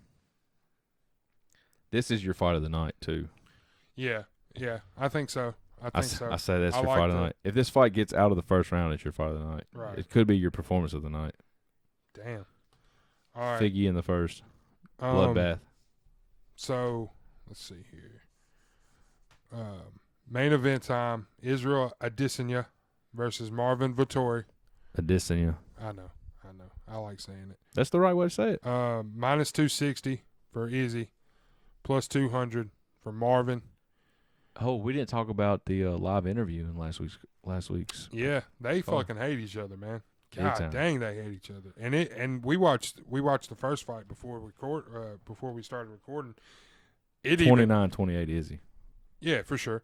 One judge probably gave it that first round was the round that was up in the air. Yeah. Vettori put the pressure on in the first round, but he didn't. Izzy was the only one connecting the shot. More. Yeah, landed more. So, but he was also backing up. So it all depends on what's more valuable to you. And this fight is a 5-round fight. It's not a 3-round fight. That's absolutely a big deal. That's a big deal. Now, both of these guys are way better fighters than they were in that first one. Yeah, it's hard to even bring anything from that first fight into the analysis on this fight. And I don't question any of their cardio either. Both of these guys can go 5 rounds. Yeah, they can go 5 rounds. I will say the odds are pretty much the way I would have viewed it. They've got it right. Minus 260 is about right for Izzy. What's Izzy by knockout? I have no idea. I'm on Tapology. It just shows money lines. Well, I'm on FanDuel, so give me a second. So I'll say what I want. I'll defend Vettori here, and then my pick is Israel. I think it does go all 5 rounds. Marvin's a motherfucker to stop. I don't know if he's ever been knocked out. I don't think he's ever been knocked out. The thing I will say for Vettori is Jan, and he had more success in that third fight. I will bring that over into this fight about trying to get the fight to the ground. But Jan Blachowicz has set the blueprint. Even with Vettori, that though, Izzy's got an 82% takedown defense. Absolutely. Vettori has had to have put on some muscle here.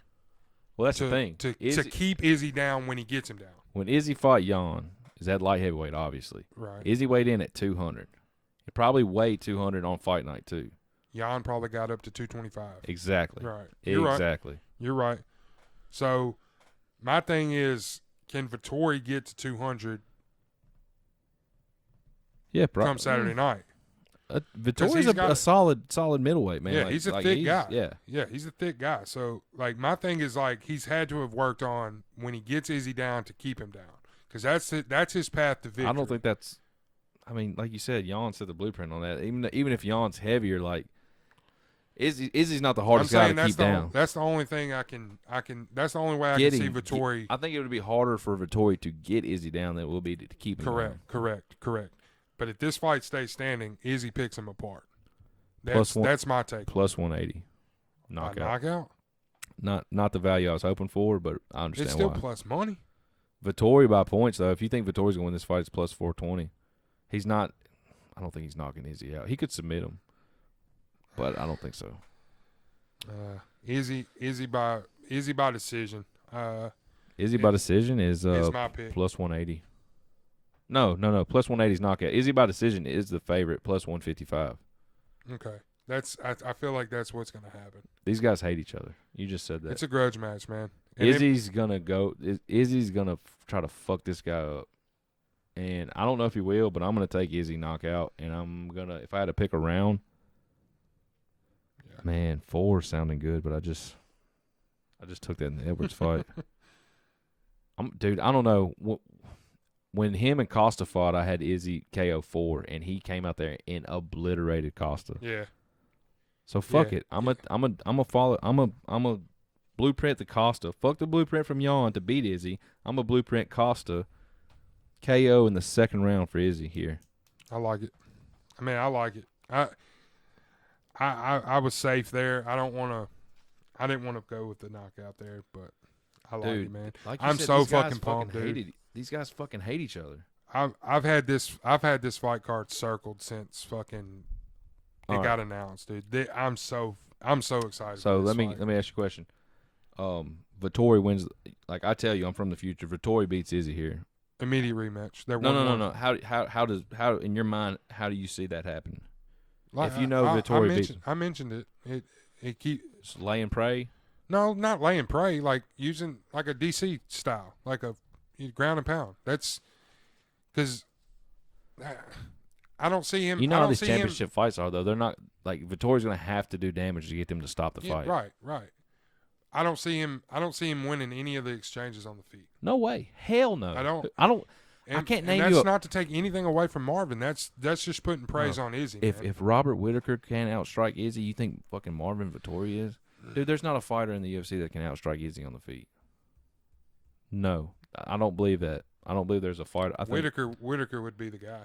I think Izzy is the. I want to see Whitaker. I want to see the second. I want to see the second. Izzy is the number one striker in the UFC, and that's the only reason Whitaker's not getting this is because Izzy wanted to fight soon, right? And Whitaker couldn't. So that's the fight to make next. And that's my thing is like, that's how the pink panty fight thing came up. Is Eugene City kickboxing coach? That's how it started. He said the only reason Vittori's getting this is because of Izzy, right? Because Izzy wants to fight now and stay busy. I don't know, man.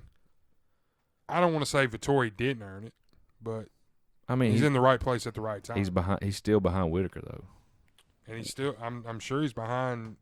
I'm sure he's behind Cannonier as well. That's what I was gonna say. And Costa as well. That's what I was about to ask you too. So Vittori's probably sitting at 4. I don't have he the. Is. He is sitting at 4. Okay. He's 4. So and you do have above Teal. No, he's above 3. Teal, he's above 3. Brunson. I wrote it on the sheets. So he's got to be. So they probably bump Costa down. Well, you got 1, 2, and then Vittori. So you got Izzy, 1, 2, Vittori. So Whitaker's 1. And probably Costa. Probably. They probably got Cannonier 4. Probably. Teal 5. Brunson 6. It's probably how I would do it.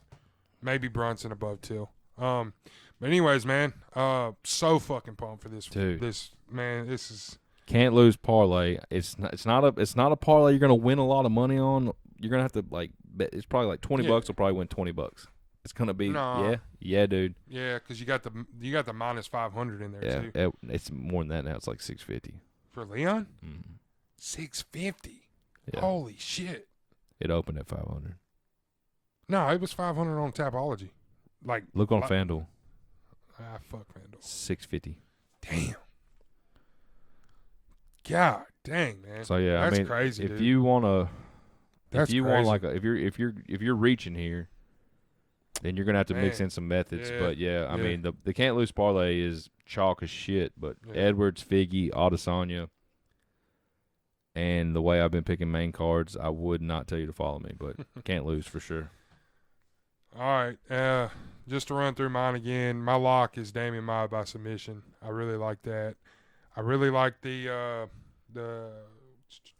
value on Hakeem, Dawodu plus 200. So those are my two. Those are my two locks. So what are you betting? Just tell me what. Go through your picks and then tell me what you're going to bet money on. So Damian Maia. Well, not just run through your whole card real quick. Okay, so I've got Izzy by decision. I got Moreno by decision. Nate by submission. I'm putting money on that. Putting money on Damian Maia by submission. Heel KO. I'm not touching it because Craig could win this fucking fight. I'm thinking about putting money on Craig's submission. Dober. Not touching it because both these guys could fucking win. Eric Anders. JoJo. Not touching any of that. I may throw some money on Anders. Hakeem, I'm putting money on that. Panay, doing the decision. And Chase Hooper, Luigi, and Carlos Felipe rounds out my picks. Dude, we got a lot. We differ on a lot. Do we? Yeah. We started off pretty. Count them. I'm going to read mine. Count them. I think it's like 5 or 6. Okay. And this is a steep-ass card. This is a big-ass card, Yeah, this is a big card. Thank you, Uncle Dana, because you did good on this one, man. Yeah. Open the night, I'm taking Carlos Felipe, the first fight, Luigi Vadramini, second fight, Chase Hooper, Gonzad, and that is my can't miss pick of the night, the safest pick of the night. That fight goes to a decision or over 2.5 rounds, whatever the value's at there. I'm going to pick for the podcast Movsar Evlov. But I'm taking the value on Dawodu because I like Mina Keem. Dawodu or Dawodu? Dawodu, I don't know. I'm sure I'm fucking. You get on my ass for names. No, you're right. I got to return the favor. That's fine. JoJo, won't be surprised if she loses, but picks JoJo. Picking Darren Stewart, betting Darren Stewart. Picking Rydell, betting Rydell. Picking Paul Craig, I may bet sub. I may bet this up. I like the plus 440. Picking Bilal Muhammad. So we're wrong on 7. Picking Bilal Muhammad. Yeah. Decision. Betting Damian Maia because that's our parlay. That's our parlay. We agreed we'd bet together. Leon Edwards KO4, not touching it. Figgy knockout in the first, not touching it. Izzy knockout in the second, not touching it, but I will parlay all 3 of those. Yeah, that's what I'm saying. You're saying not touching it, but then I'm not straight betting. By straight bets. Yeah. Okay, I got you. I'll parlay the last 3. Probably gonna have to bet like my house on. Well, I mean, that's make any money. I can't lose parlay. You're taking all 3 favorites. I mean, at least I went out. Taking 2 fucking underdogs. Just saying. And you can't lose parlay lost. Yeah, but that's like saying. So it's like that's like saying, I'm taking Leon Edwards and fucking, the biggest favorites on the card. Can't lose parlay. Book it. At least I went out. But your parlay lost. I'm just giving you shit. Your can't lose parlay lost. No, man. Like I said, man, Frank Camacho was my fucking underdog of the night pick. I really liked what he had to offer in that fight. So, if I had to substitute it, I would say Rydell is probably the one I like the most for underdog. I hear you, man. That wraps up episode 10, man. Didn't know we would get to episode 10. If you told me 10 weeks ago or 11, 12 weeks ago. We've had a couple free weeks, but 10 weeks ago, so we haven't missed a week. So eight or 9 fight cards. So had a lot of fun in these last 10 weeks. Had a lot of fun, man. It's something we definitely want to keep going. We want to grow it as much as we can. So, we appreciate y'all. Let's plug the socials and get out of here. At the Jab Podcast on Twitter. Or on Instagram, at the Jab Podcast on Instagram, at the Jab Podcast on TikTok, Anthony at AJ No Styles on Instagram, at Sean Dog B on Twitter, and man, if you could have one person win. One of these guys can win, Moreno or Diaz. Who you picking? Diaz. I want to be right on Diaz. It's my. I mean, I've been hyping that up for 3 weeks. It's 5 rounds. God. It's 5 rounds, dude. So, all right. Hold on. Fight of the night and performance of the night. What do you got?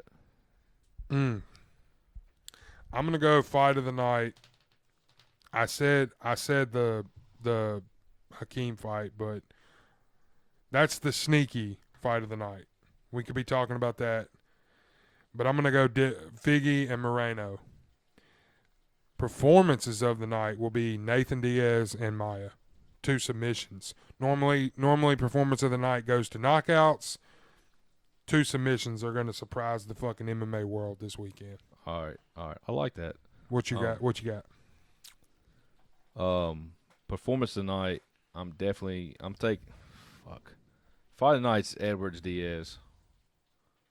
And performance tonight, I'm definitely taking Figgy because I think he murders Moreno. So fight of the night is Edwards Diaz. Yeah. Okay. And then my performance tonight is Figgy for sure. I guess I'm gonna. If you picked Izzy knockout first, right? Or second. You picked. I picked Figgy knockout first. If Izzy gets a second round KO, that's a performance. Yeah. Okay. Yeah, those are my 2. Kind of chalk, but yeah, definitely chalk. That's the way I feel about it. Though. But it may. I mean, it's definitely gonna happen. Also, the fight. If what you say happens, it's definitely that. Like you can't. If you're in a title fight and you get knockouts, like you're saying, Figgy and Izzy will. They're gonna get the extra check. My favorite fight, unless something crazy, like a what's your Keith Buckley or something like that. What's your most exciting fight of the night besides the main card, prelim only here? Hakeem and Evolov. Eric Anders and Darren Stewart, the rematch. Good pick. Those guys were throwing fucking bombs. I'm pumped for this card, man. Man, so pumped. So good. We'll talk about it next week. Episode 11, guys. Do what? Got to make sure I don't get too drunk too soon. Got to pace myself. Pace myself, man. We'll be here next week to talk about it. Love you guys. Enjoy the fights. It's going to be some amazing fight. Crowd's back in Arizona. Yeah, Glendale, Arizona. Wild River. Yeah. What is it? Yeah. So, always pumped to have the crowd back. But we'll talk to you next week. And peace. Love you. Bye.